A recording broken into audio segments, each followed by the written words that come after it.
I had a simple plan: fly in and fly out after 3 weeks of holiday in India.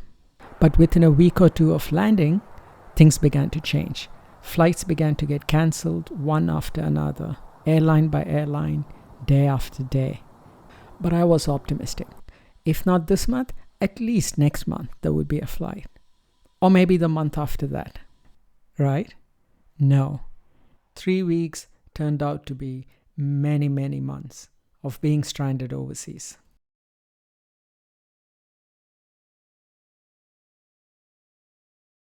In early 2020, there was a new enemy on Earth, the silent and the invisible coronavirus COVID-19. And it was spreading like crazy all over the globe. Everybody had to hide. But I kept myself busy, working remote from home, and I launched my own podcast. And of course, going through emails from the Australian High Commission and the government about the next flights home. But it was so hard to book a flight because within 2 to 3 minutes of these emails coming in, you would lose all the seats in that flight. But then one day, a year later, I managed to get a seat. But I had plenty of work to do.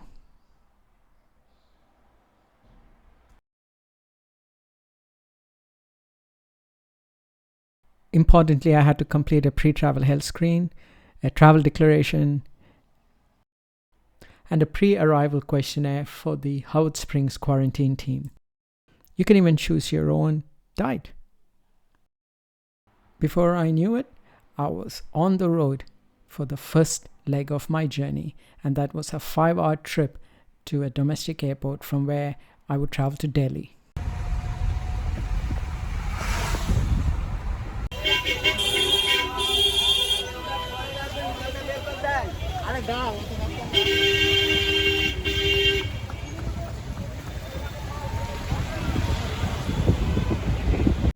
After a long and bumpy car ride, it was finally time to get inside a quiet airplane and get ready for the second leg of the journey.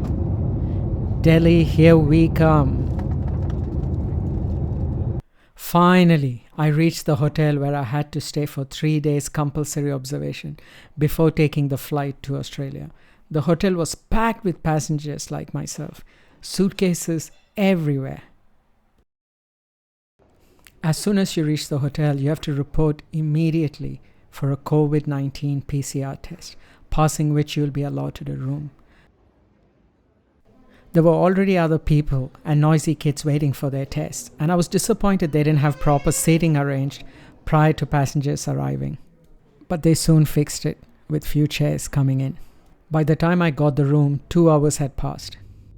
The wait was totally worth it. Check out these super comfortable rooms provided by the Australian government. You don't have to pay a penny.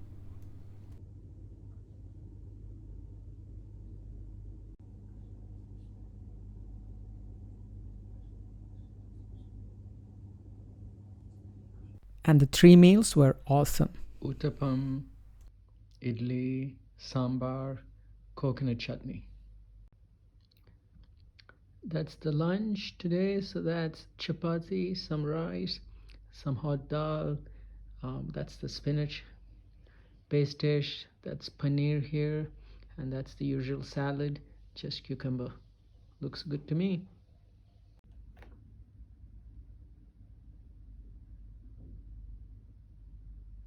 After having cleared the COVID-19 tests on day 2 and day 3, it was time to happily check out of the hotel and check in to the international airport for the third leg of the journey to Darwin in Northern Territory in Australia. Darwin will be the 4th leg of the journey, where I will quarantine for 14 days before being released into the wild again.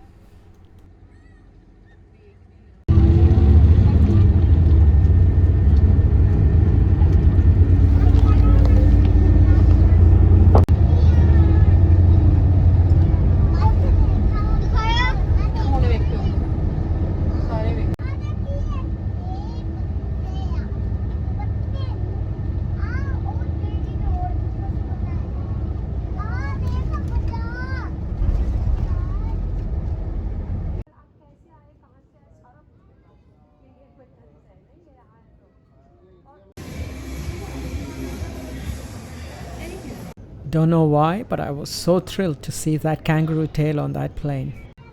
And these comfy and spacious seats, whoa, felt like being in almost a business class.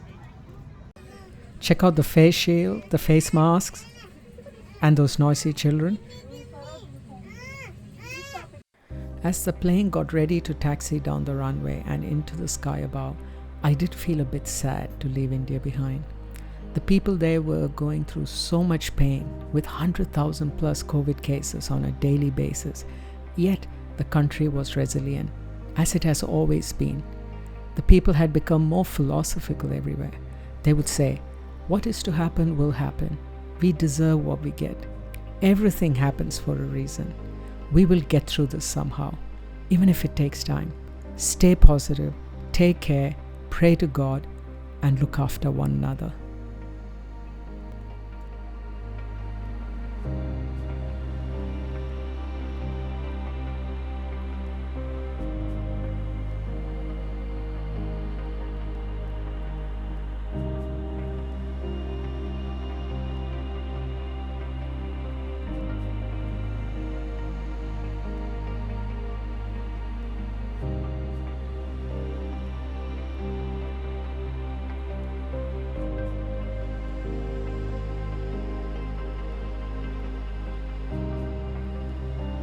As the early morning sun woke us all up, there was some energy in the plane again, because we knew we would be landing soon in Darwin.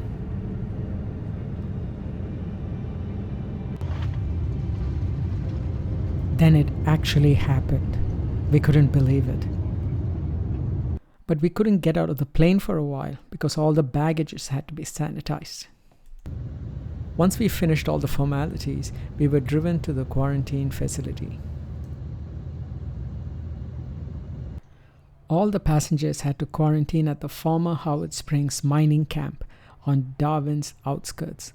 The camp has been renamed the Center for National Resilience and houses Australians repatriated from overseas now. The village has these container houses called a donga. Each donga has 4 rooms, one for each passenger. Unlike New Delhi, you had to pay for these rooms here. There were strict rules in the village. No venturing out or socializing with anyone. Just live with yourself. The rooms were clean and comfortable. You had a single bedroom with an air condition, a long study table, a well-lit toilet with shower, and a good bar fridge.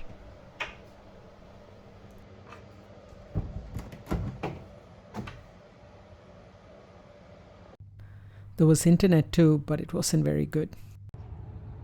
Some of the extracurricular activities you could do was just get your feet out in the sun, a 37 degrees Celsius sun. Boy, it was hot in the veranda. They gave you this bag in the room which had all sort of goodies like chips and chocolates. Every morning around 8:30 the nurses would come and check your temperature. Then on 3 other days you had the COVID test. Every evening around 6 p.m. they dropped 2 packets of food, hot dinner for the night, and next day's breakfast and lunch. These were the guys who cooked them. I wasn't that lonely.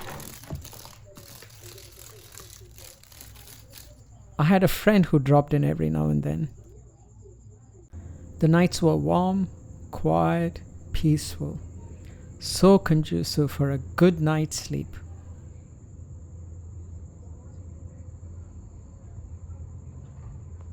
Yet I had my problems. Why would you put a light just above the window? That light. I can't sleep with that light. Why? Why? Why? On the eve of my departure, there was a trolley for my luggage waiting outside. Yes, it's day 14 and time to leave quarantine. Then, just like how we had arrived, we were taken in a bus to Darwin Airport. From here, we would catch our flights to our homes. This would be my 5th leg and the final leg of the journey. It is hard to go through this world of the pandemic. a first for us all. Life has turned bitter and frustrating for many. The lockdowns, the isolations, the fear, and the confusions. But what it has given us on a positive note is this. It has reminded us again that we should never ever take our freedom for granted or misuse it. Because if you do, you could lose it again, and getting it back can be a really, really long time away.